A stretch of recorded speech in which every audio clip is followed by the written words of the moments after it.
Hi, Mr. J. For my second week of coursework, I read Chapter 6, which was about the conversation and communication. The theory I chose to present on is interpersonal deception. Quoted in the book on page 188, Buller and Burgoon see deception and its detection as part of an ongoing interaction between communicators involving a back-and-forth process. When a speaker begins selling false information to the receiver, they may have a sense or fear that the listener is able to sense their lie. If the listener is able to sense that what the speaker is saying is not completely true or completely untrue, they may begin to grow suspicious of all the past and future conversations that they hold with the speaker, including not believing a word that they say. I actually see a lot of this in my everyday life, and although it's not always easy to depict right away, once the speaker begins to feel unconfident that their story is being believed, it's pretty easy to know that they are lying. For example, they may begin to stumble over their words, use less eye contact with you, or contradict what they've already said, making it pretty clear that what they're saying is the opposite of the truth, or far from it.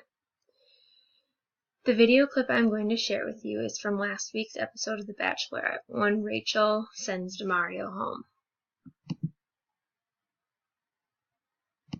Hi, then Yeah, I would like for you to just talk to me right here. So I met up with her a few times. I seen her a few times. We had something.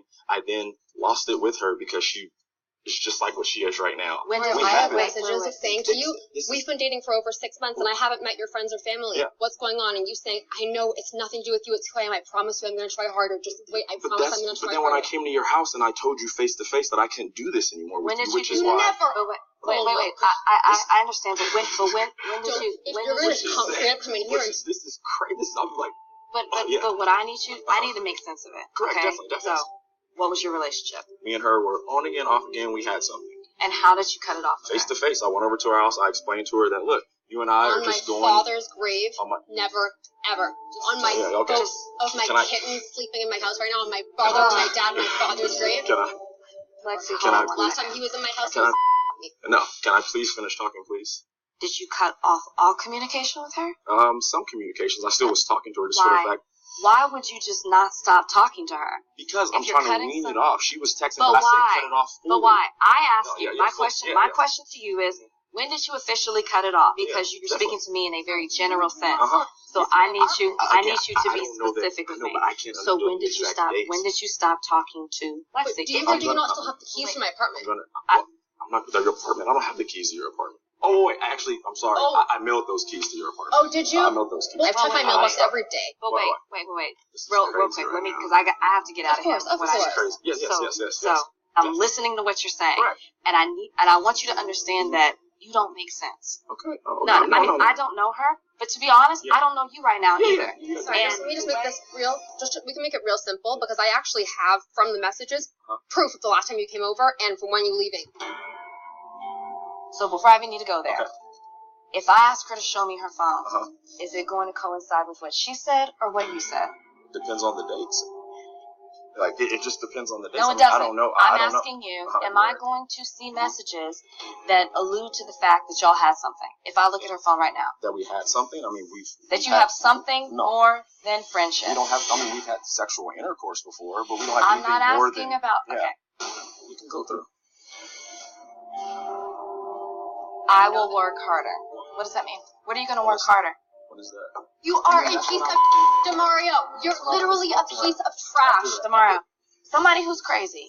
You don't explain yourself as a secretive person that you're going to work harder on yourself. It's not against her. It's just how you are. You're not saying you're crazy. I can't deal with you. That's when I went and spoke to her. Okay.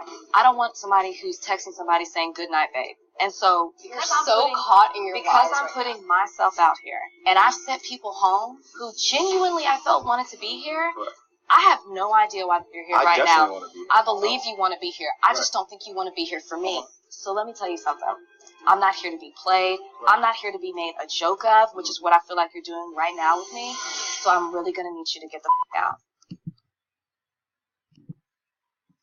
So clearly Rachel saw right through what Demario was saying, and she had suspicions right when the girlfriend Lexi came and told her.